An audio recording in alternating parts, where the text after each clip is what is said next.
भाई और बहनों, आज एक और बहुत बड़ी चुनौती है जिसका जिक्र मैं आप सभी किसान साथियों, हमारे इनोवेटर्स के सामने जरूर करना रहूं।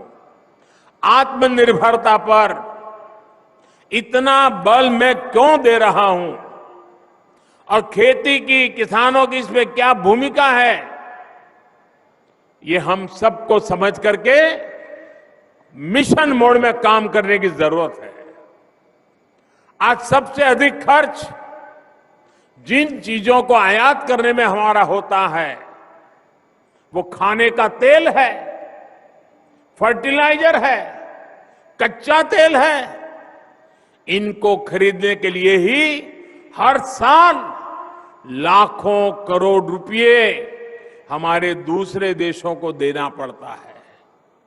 विदेशों में जब कोई समस्या आती है तो इसका बुरा असर हमारे यहां पर भी पड़ता है। अब जैसे पहले कोरोना आया, हम मुश्किलें झेलते झेलते दिन निकाल रहे थे, रास्ते खोज रहे थे। अभी कोरोना तो पूरा नहीं हुआ तो लड़ाई छिड़ गई। और ये ऐसी जगह जहां हम बहुत सी बातें वहां से खरीदते थे, जहां से ज्यादा हमारे पास जरूरतें थी, वही देश लड़ाइयों में उलझे हुए हैं। उन ऐसे ही देशों पर इन लड़ाई का प्रभाव भी ज्यादा हुआ है।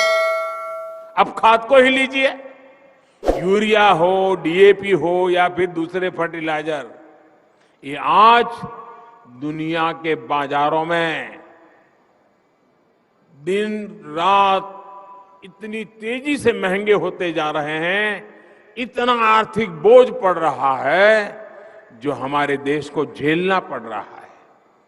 आज हम विदेशों से 75-80 रुपये किलो के हिसाब से यूरिया खरीदते हैं, लेकिन हमारे देश के किसान पर बोझ न पड़े, हमारे किसान उन पर कोई नया संकट न आए, जो 70-80 रुपये में हमारा यूरिया हम आज बाहर से लाते हैं, हम किसानों को 5 या 6 रुपये में पहुंचाते हैं भाइयों, ताकि मेरे किसान भाइयों बहनों को कष्ट न हो, किसानों को कम कीमत में खाद मिले। इसके लिए इस वर्ष अब इसके कारण सरकारें खजाने पर बोझ आता है, कई कामों को करने में रुकावटें खड़ी हो जाती है। इस वर्ष लगभग 2.5 लाख करोड़ रुपया केंद्र सरकार का सिर्फ ये यूरिया के पीछे हमको लगाना पड़ रहा है। भाइयों और बहनों, आयात पर हो रहे खर्च को कम करने के लिए, देश को आत्मनिर्भर बनाने के लिए हम सबने मिलकर के संकल्प करना ही होगा। हम सबने मिलकर के उस दिशा में चलना ही होगा। हम सबने मिलकर के विदेशों से खाने के लिए चीजें लानी पड़े, खेती के लिए चीजें लानी पड़े, इसमें से मुक्त होने का संकल्प करना ही पड़ेगा।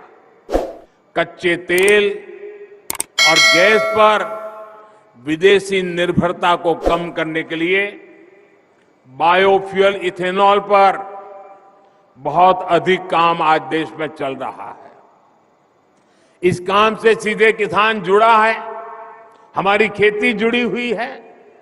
किसान की उपज से पैदा होने वाले इथेनॉल से गाड़ियां चले और कचरे से, गोबर से बनने वाली बायोगैस से बायो सीएनजी बने, ये काम आज हो रहा है।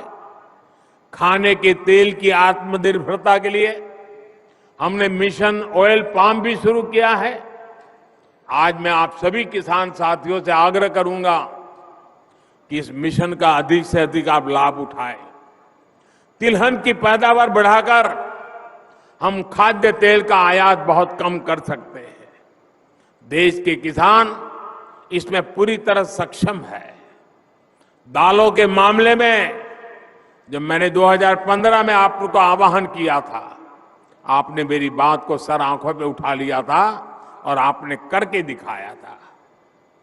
वरना पहले तो क्या हाल था, हमें दाल भी विदेशों से ला करके खानी पड़ती थी।